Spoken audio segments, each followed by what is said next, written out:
Good morning, students. Today going to speak especially for my teenagers. Dealing with the teen depression. You all must have heard about depression word, right?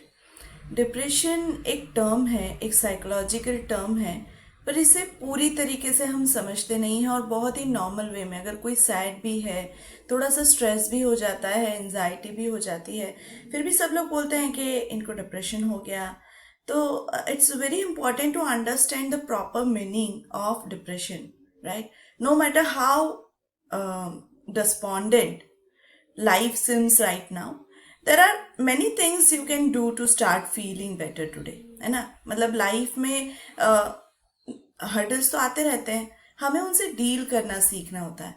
Use these tools to help yourself or a friend. मतलब अगर आप भी tension में हो या आपका कोई friend भी टेंशन में है या कोई भी है, तो आपको समझना है, खुद को भी संभालना है, दूसरों को भी संभालना है. That is important, right? So what is tin depression? पहले तो समझते हैं कि डिप्रेशन होता क्या है. स्पेशली टीनेज के बारे में बात कर रहे हैं. The teenage years can be really tough and it's perfectly normal to feel sad और irritable every now and then. समझ रहे हैं कि वो एज ही ऐसी है जब आपकी बॉडी में बहुत सारे हार्मोनल चेंजेस हो रहे हैं, फिजिकल, ठीक है? तो मूड स्विंग्स होना बहुत ही नॉर्मल है, सबको होता है. But if these feelings don't go away और कम और become so intense that you feel overwhelmingly hopeless and helpless, then you may be suffering from depression. अगर ड्यूरेशन आपकी सफरिंग का बहुत ज़्यादा है तो वो डिप्रेशन हो सकता है, ठीक है? मतलब बहुत लंबे समय तक आप स्ट्रेस्ड फील करते हो, आपके मूड्स ज़्यादा ही अप एंड डाउन हो रहे हैं, तो ये डिप्रेशन की निशानी हो सकती है. So teen depression is much more than feeling temporarily sad or down in the dumps. मतलब सिर्फ सैड फील करना या डाउन फील करना वो डिप्रेशन नहीं है, उससे कुछ ज्यादा है. It's a serious and debilitating mood disorder है that can change the way you think, feel and function in your daily life, causing problems at home, school, and in your social life. When you are depressed, you may feel hopeless and isolated, and it can seem like no one understands. हमें लगता है ना, किसी को मेरी पड़ी नहीं है, कोई मेरी फीलिंग्स नहीं समझ रहा, ये जब आपको फील होने लगे. But depression is far more common in teens than you may think. मतलब बहुत लोगों को इस एज में डिप्रेशन हो सकता है. The increased academic pressure, social changes and hormonal changes of the teenage years mean that about 1 in 5 of us suffer with depression in our teens. मतलब हर 5 में से एक टीन को तो डिप्रेशन होता ही है, ऐसा आप समझ लीजिए. You are not alone and your depression is not a sign of weakness or a character flow. Depression होना मतलब आप वीक हो ऐसा नहीं है, ठीक है? Even though it can feel like the black cloud of depression will never lift, there are plenty of things you can do to help yourself deal with symptoms, regain your balance and feel more positive, energetic and hopeful again. ठीक है? तो बिल्कुल भी इस word से कतराने की जरूरत नहीं है. Until and unless you share your feelings, कैसे पता चलेगा कि आपको कोई दिक्कत है? तो प्लीज शेयर इट, ठीक है? साइंस एंड सिम्टम्स समझना बहुत ज़रूरी है कि कौन से साइन होते हैं, तभी आपको पता चलेगा कि is it depression or something else. So it can be hard to put into words exactly how depression feels, क्योंकि सबकी फीलिंग्स एकदम वर्ड्स में बयां करनी मुश्किल होती है. And we don't all experience it the same way. सबका एक्सपीरियंस अलग होता है और सबके रीजन्स भी अलग होते हैं, सबका टाइम ड्यूरेशन भी अलग होता है. For some teens, depression is characterized by feelings of blackness and despair. For others, it's a persistent anger or agitation, or simply an overwhelming sense of emptiness, खालीपन सा महसूस होना. However, depression affects though there are some common symptoms जो सबको almost हो सकते हैं, that you may experience. एक तो you constantly feel irritable, sad or angry. Nothing seems fun anymore. Even the activities you used to love, and you just don't see the point of forcing yourself to do them. मतलब bodily action में आप नहीं ला सकते हो उसको. दिल में करता है चलो भाई थोड़ा कर लो, थोड़ा हट लो इससे, लेकिन फिर सैड होके बैठ जाते हो एक साइड में. You feel bad about your self, worthless, guilty और जस्ट रॉन्ग इन सम वे. ये मैंने गलत कर दिया, मुझे ऐसा नहीं करना चाहिए था. खुद के बारे में गलत फीलिंग, गिल्ट फीलिंग होने लग जाती है. यू स्लीप टू मच और नॉट इनफ. मतलब कुछ लोग होते हैं जिनके डार्क सर्कल हो जाते हैं, अच्छे से नींद नहीं पूरी करते हैं. कुछ लोग होते हैं वो सोते ही रहते हैं. You have turn to alcohol. ये दिस इज नॉट लाइक, बहुत सारे टीनेज जो बच्चे हैं वो गलत लाइन पे चले जाते हैं इस एज में. You have frequent unexplained headaches और अदर फिजिकल पेन्स और प्रॉब्लम्स. डिप्रेशन में हेडेक होना सबके लिए कॉमन पाया जाता है. किसी किसी को माइग्रेन की प्रॉब्लम भी हो जाती है. Anything and everything makes you cry. कुछ भी, मतलब छोटी सी भी बात हो तो आपको लगेगा कि यार ये क्या है ना. आपको या तो गुस्सा आ जाएगा या तो रोना आ जाएगा. You're extremely sensitive to criticism. अगर किसी ने सच बोल दिया गलती से या आपकी बात को क्रिटिसाइज कर दिया, आर्ग्यू कर दिया, तो भी आप उसका रिएक्ट करोगे उसकी तरफ immediately. You have gained or lost weight without consciously trying to.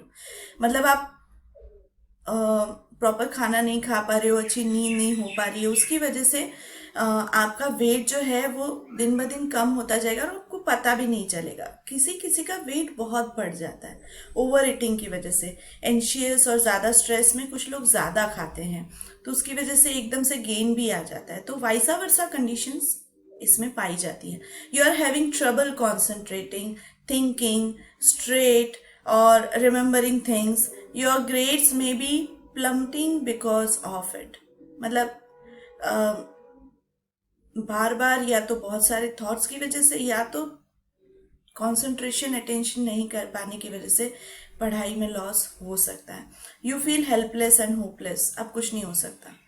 अब मेरा एग्जाम का पेपर चला गया, अब मेरे मार्क्स हो गए, अब मैं फेल हो जाऊंगा, या तो अब ये गलती हो गई है, इसे सुधारा नहीं जा सकता, मुझे कोई हेल्प करने वाला नहीं है. ये सारी फीलिंग आने लगती है. You are thinking about death or suicide. अगर ऐसा है, if so talk to someone right away. जब भी ऐसी फीलिंग आए, without keeping any hesitation in your mind, जिसको आप सबसे ज्यादा ट्रस्ट करते हैं उनसे बात कीजिए. Coping with suicidal thoughts, it's important.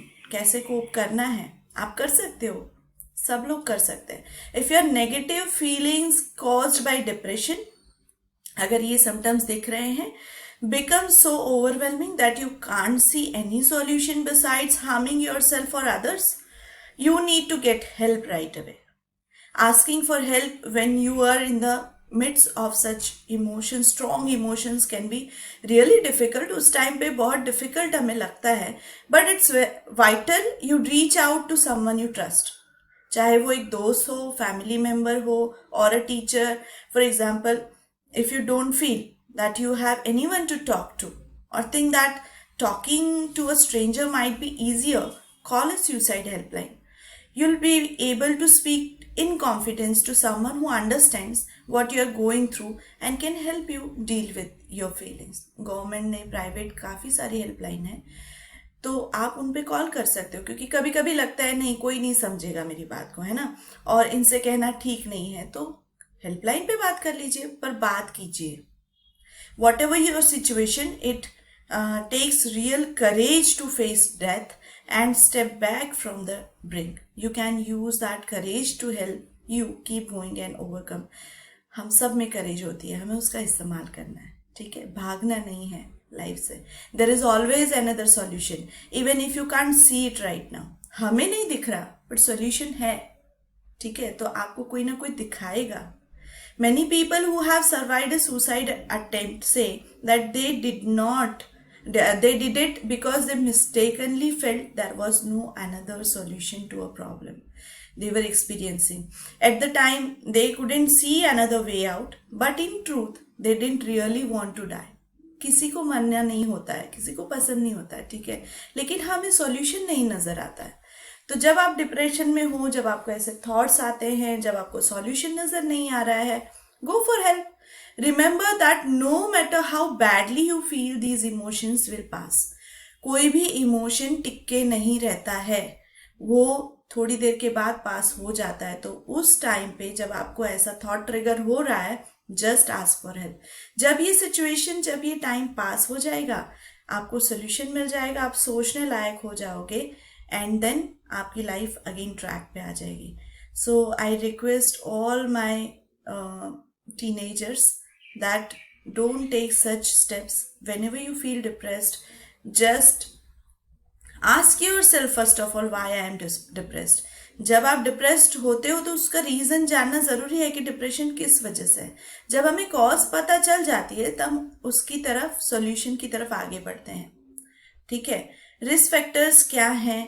एक तो आपको सीरियस इलनेस हो, या क्रॉनिक पेन हो, या फिजिकल डिसेबिलिटी हो, having other mental health condition such as anxiety, eating disorder, learning disorder, ADHD है, बुलिंग किया है किसी ने, स्ट्रेसफुल कोई इवेंट हुई है अगर आपकी लाइफ में, पेरेंट्स में कोई प्रॉब्लम्स चल रही है, तो ये सारी, लोनलीनेस है, लैक ऑफ सोशल सपोर्ट है, ये सारी चीज़ें हैं जो आपको डिस्टर्ब कर सकती है. और हमारे जो आज मैं बात कर रही हूँ स्पेशली स्टूडेंट्स के बारे में, तो पढ़ाई में लेकर, करियर को लेकर, घर के इन्वायरमेंट को लेकर, या कॉन्फिडेंस को, अगर फ्रेंड्स आपके बुली करते हैं, तो इसमें से कुछ भी अगर आपको लगता है, कोई भी रीज़न हो, रीज़न फाइंड आउट कीजिए, उसका सॉल्यूशन ज़रूर होता है. Why I am depressed? Despite what you may have been told, depression is not simply caused by chemical imbalance. सिर्फ केमिकल इम्बेलेंस नहीं होता है in the brain, that can be cured with medication. अगर वो physical, ये भी जानना जरूरी है कि कोई भी बीमारी होती है तो ब्रेन में भी इम्पैक्ट होता है, मेंटल, इमोशनली भी आप प्रॉब्लम में आते हो, और आपके फिजिकल जो प्रॉब्लम है वो भी बढ़ते हैं. तो मेनली हमारे ब्रेन में एक केमिकल होता है जो इम्बेलेंस होने की वजह से डिप्रेशन होने के चांसेस होते हैं, लेकिन ज़रूरी नहीं है कि वही है. ठीक है. सो rather depression is caused by a combination of biological, psychological and social factors. तो बायोलॉजिकल भी हो सकता है, साइकोलॉजिकल भी हो सकता है, आपके अराउंड जो सोशल इन्वायरमेंट है उसकी वजह से भी हो सकता है. तो since the teenage years can be a time of great turmoil and uncertainty, you are likely facing a most of pressures that could contribute you to your depression symptoms. These can range from hormonal changes to problems at home or school, or questions about who you are and where you fit in. तो इसमें से कोई भी reason हो सकता है. अगर आपको फ्रेंड्स की वजह से प्रॉब्लम है, अगर आपको घर में जो प्रॉब्लम्स चल रही है उसकी वजह से प्रॉब्लम हो रही है, जो भी है, if you are afraid you can control yourself, make sure you are never alone. जब भी ऐसा लगे कि मुझे ऐसे थॉट्स बार बार आ रहे हैं, मुझे अच्छा नहीं लग रहा है, तो अकेले मत रहो. During this 24 hours period, try to talk to someone, anyone, as long as they are not another suicidal or depression person. ऐसा नहीं है कि आपका फ्रेंड भी स्ट्रेसफुल हो, या जिससे आप बात कर रहे हैं वो भी होपलेस या हेल्पलेस हो. ऐसे लोगों से बात करने से और बात बिगड़ेगी, वो आपको और एंजाइटी में और स्ट्रेस में ले जाएंगे, आपको और ट्रिगर होगा अपनी थॉट्स. तो ऐसे लोगों से नहीं, लेकिन जो मोटिवेशन दें आपको, जो हेल्प कर सकें, जो समझते हैं आपको, ऐसे लोगों से बात कीजिए. Having thoughts of hurting yourself और others does not make you a bad person. ये भी जान लेना ज़रूरी है कि अगर आपको ऐसे थॉट आ रहे हैं मतलब आप गलत हो, या ऐसा कुछ नहीं है. Depression can make you think and feel things that you're out of character. No one should judge you or condemn you for these feelings if you are brave enough to talk about them. If your feelings are uncontrollable, tell yourself to wait for 24 hours before you take any action. Time pass होते ही ये feelings calm down हो जाएगी. कोई नहीं मिल रहा, Deepika ma'am आपको ज़रूर सुनेंगी. तो ऐसे वक्त पे आपको कोई भी प्रॉब्लम हो, करियर को लेकर टेंशन है, एग्ज़ाम को लेकर है, फैमिली को लेकर है, चाहे मम्मी पापा ही क्यों ना हो, भाई बहन क्यों ना हो, feel free to talk to us. Okay my teenagers, even parents, students, please take care. Thank you so much. Bye bye.